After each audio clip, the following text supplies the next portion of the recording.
Okay, hello everyone. Welcome back. In this video, we are going to continue working through the Clausius-Clapyeron relationship.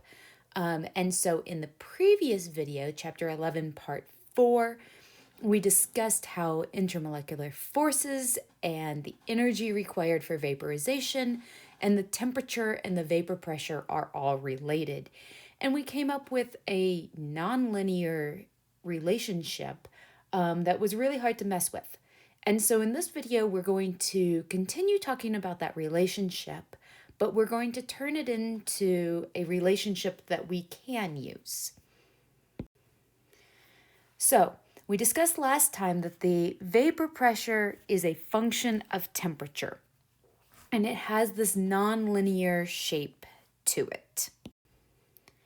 And that relationship is this really complicated exponential term that we cannot use to solve any problems because the algebra would be tricky, and we have an undefined term beta in this form of the Clausius-Clapyeron relationship. So now we are going to manipulate things, and we're going to use algebra, and we're going to derive what's called the Clausius-Clapyeron equation. And so we start with the form of the function that we've been discussing. And the first thing that we want to do is we get rid of this natural number exponential term. And to do that, we take the natural log of both sides. And once we take the natural log of both sides, what we can do is we can break apart this complicated log term. In log relationships, if you multiply the arguments, then it turns into adding the natural log of both things. And then the natural log of an e, these cancel out, giving us the relationship that the natural log of pressure is equal to the natural log of this constant beta plus this energy term. And so if we rearrange the equation to highlight the temperature portion, because remember when we first collected this data, we had temperature on the x-axis and pressure on the y-axis. And so we rearrange this equation so that we get it into a form where we have our y and our x variable. And the really nice thing about this form of the equation is that this is a line in disguise.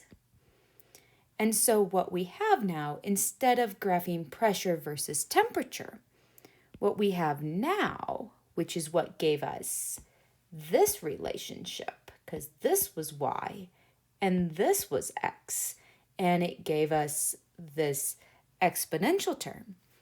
Now, instead of graphing pressure versus temperature, we can graph the natural log of pressure versus 1 over temperature, and we're going to get data out in the form of a line where the slope of that line is equal to the negative delta H of vaporization over R, and the y-intercept is going to be equal to the natural log of beta. And this is what's known as the Clausius-Clapyeron equation. And so now what we've done is we have linearized this data. We have taken our temperature and our pressure, and we have manipulated it algebraically to get our data out in the form of a line. And this is because linear relationships are much easier for us to work with experimentally. And so let's understand how this happened. Well, now our data has a linear relationship. And so our y term is our natural log of the pressure. Our x term is the 1 over the temperature. And what that creates is a line with the form of the linear equation, y equals mx plus b. And so we know that if we have numbers for the slope or the intercept, that we can get out these terms from this form of the equation. And so we can relate an experimental fitting of our data to the properties of the system that we want. Okay, so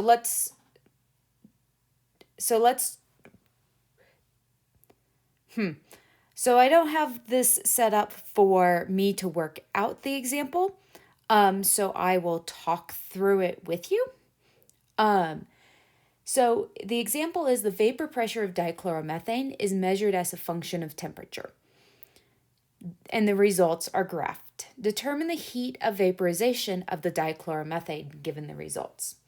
So what we did was we collected data. We measured the temperature and the pressure.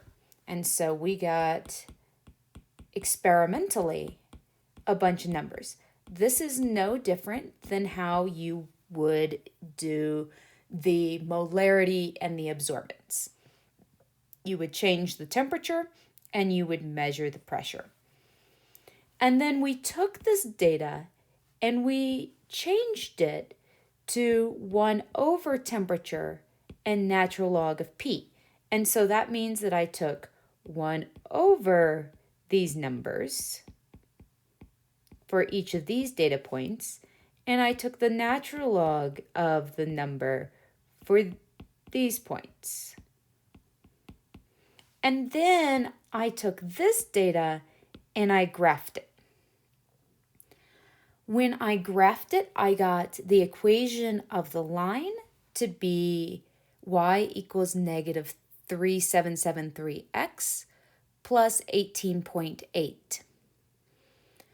And what we are looking for the heat of vaporization, and we know that the Clausius-Clapyeron relationship is that the natural log of P of vaporization is equal to negative delta H of vaporization over R times 1 over T log of beta. And so from the previous slide, we know that the slope is related to or is equal to the negative delta H of vaporization over R. And so this is what I set out right here. And so now I can plug in numbers where the slope is negative 3773 Kelvin. And slope has units. The units of slope are based upon the units of the x-axis, or the x and y axes, because remember that slope is the change in y over the change in x. And so with the change in y, the units of y are going to cancel. And so that gives us 1 over, and the units of x are 1 over Kelvin. 1 over Kelvin is the same thing as Kelvin.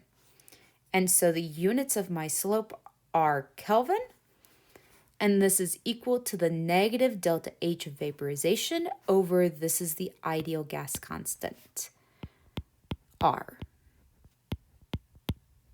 that we've used several times this semester. And that is the ideal gas constant in energy. And so if I rearrange, I get that the delta H of vaporization is equal to 3.14 times 10 to the 4th joules per mole.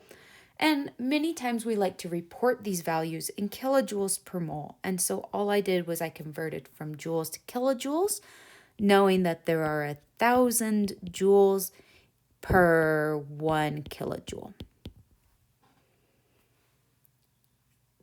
Okay, so this shows how we would collect this data and do this data experimentally.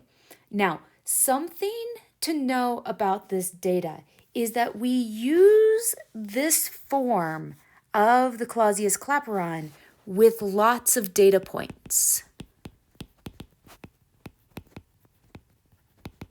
So this is the experimental method. This, because we have lots of data points, is the preferred way to be able to solve out the Clausius-Clapyeron. But sometimes, and find the enthalpy of vaporization. Sometimes it's impossible to take lots of data points.